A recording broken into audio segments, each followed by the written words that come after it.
જય સ્વામિનારાયણ. કેમ છો બધા? હું વંદના સ્વાગત કરું છું તમારું મારી ચેનલ શ્રીહેલ્ધીફૂડમાં. તો તમે જો હજી સુધી મારી ચેનલ ઉપર નવા હો તો આ ચેનલને લાઈક કરો, શેર કરો અને સબસ્ક્રાઈબ કરો. અને જો તમને મારી રેસીપી ગમતી હોય તો બેલ આઇકન દબાવવાનું ભૂલતા નહીં. ચાલો બનાવવાનું શરૂ કરીએ. આજે આપણે બનાવવાના છીએ અષાઢી બીજ સ્પેશિયલ જગન્નાથ ભગવાનને ખૂબ જ પ્રિય એવી લીલા નાળિયેરની ખીર. તો ચાલો બનાવવાનું શરૂ કરીએ. સૌ પ્રથમ જોઈ લઈએ કે નાળિયેરની ખીર બનાવવા માટે કઈ કઈ સામગ્રી જોઈએ છે. અહીંયા મેં 500 ml જેટલું દૂધ લીધેલું છે, લીલું નાળિયેર 1 લીધેલું છે, ધાગા સાકર છે અને ગાર્નિશિંગ માટે પિસ્તી લીધેલી છે. ચાલો બનાવવાનું શરૂ કરીએ. સૌ પ્રથમ આપણે ગેસ ઓન કરીશું. એક પેનમાં આપણે દૂધ એડ કરીશું.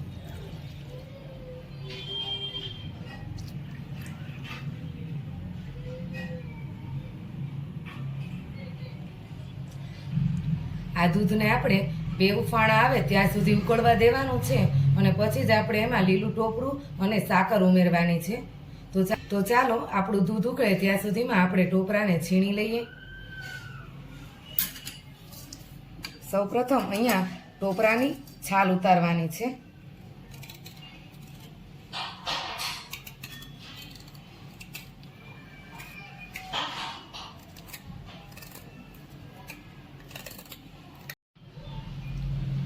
તમે જોઈ શકો છો દૂધનો એક ઉભરો આવી ગયો છે. એક ઉભરો આવી જાય એટલે આપણે આને વચ્ચે વચ્ચે હલાવતા રહેવાનું છે. હવે ગેસની ફ્લેમ ધીમી કરી દેવાની છે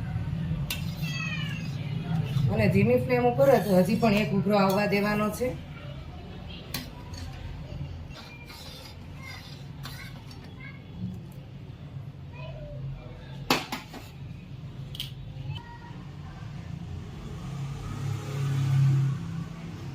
તમે જોઈ શકો છો બધા ટોપરાની આપણે છાલ ઉતરી નાખી છે.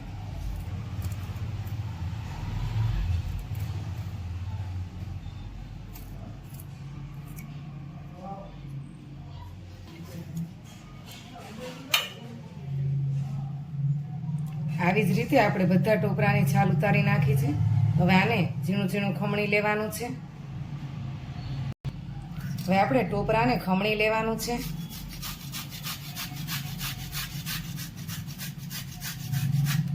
તમે જોઈ શકો છો આવું ઝીણું ઝીણું સરસથી બધું ટોપરું ખમણી નાખવાનું છે.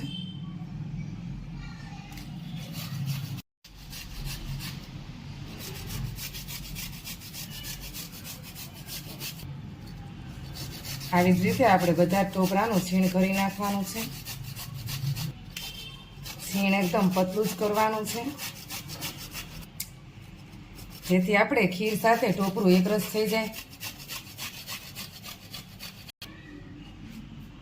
તમે જોઈ શકો છો આપણું બધું જ ટોપરું સરસ ખમણાઈ ગયું છે.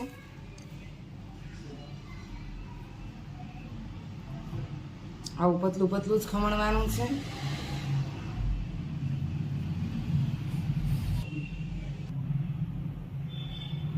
તમે જોઈ શકો છો આપણો બીજો ઉભરો પણ સરસ આવી ગયો છે. આ જ સ્ટેજ ઉપર આપણે આમાં ટોપરું એડ કરી દેવાનું છે.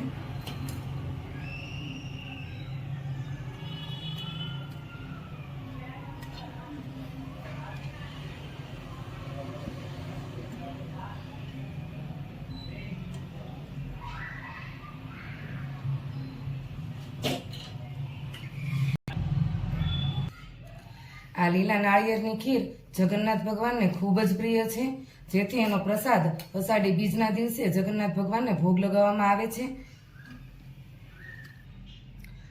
તો આ ખીર તમે ઘરે જરૂરથી બનાવજો. સુપર હેલ્ધી અને ટેસ્ટી એવી ખીર નાનાથી લઈને મોટા બધા જને ભાવશે. હવે આમાં આપણે સાકર એડ કરવાની છે. સાકરને થોડી આપણે ખાંડી લઈશું જેથી કરીને આમાં મેલ્ટ થતા વાર ન લાગે. અહીંયા સાકર તમારે સ્વાદ પ્રમાણે લેવાની છે.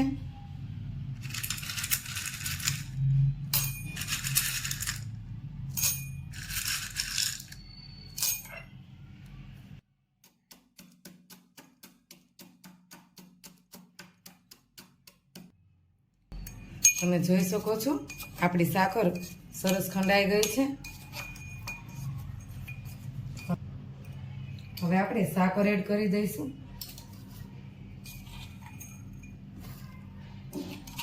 અહીંયા મેં સ્વાદ પ્રમાણે સાકરનો ઉપયોગ કર્યો છે। તમે જે પ્રમાણે ગળ્યું ખાતા હો એ પ્રમાણે સાકર લેવાની છે।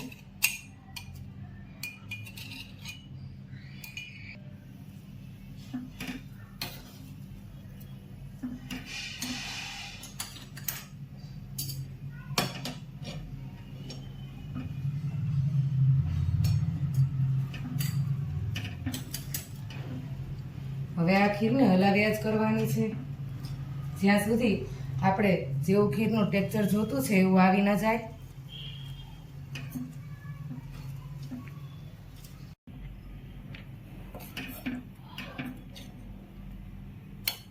તમે જોઈ શકો છો આપણી ખીર સરસ ઘાટી થઈ રહી છે અને હજુ થોડી વાર હલાવવાની છે।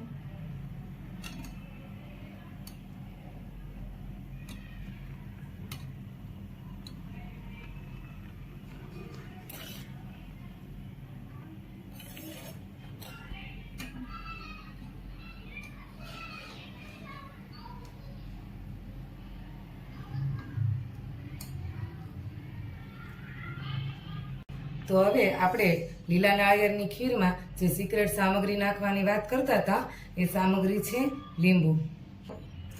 તો મિત્રો જ્યારે આપણી ખીર ઉતારવાને 2 જ મિનિટની વાર હોય ત્યારે આ ખીરની અંદર લીંબુનું ફક્ત 1 જ ટીપું એડ કરવાનું છે જેથી કરીને ખીરની અંદર દૂધની કણી પડી જશે।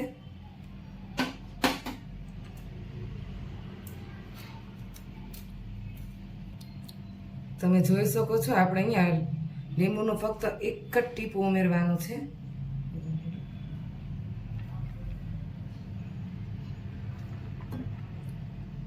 બસ હવે ખીરને હલાવતા રહેવાની છે।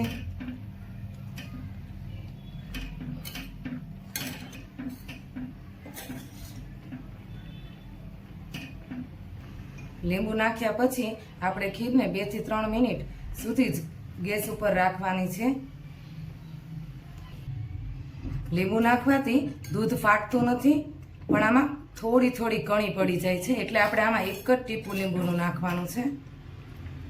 તો હવે મિત્રો 2 થી 3 મિનિટ થઈ ગઈ છે।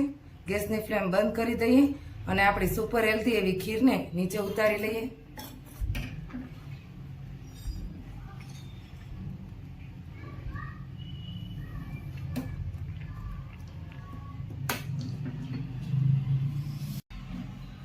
સર્વ કરી દઈએ।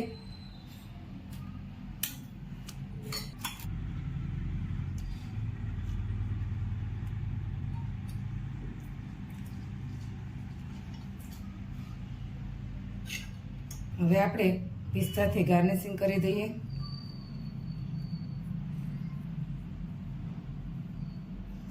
મિત્રો તમે આમાં બીજા કોઈ પણ ડ્રાયફ્રૂટ એડ કરવા માંગતા હો તો ખીરમાં યુઝ કરી શકો છો।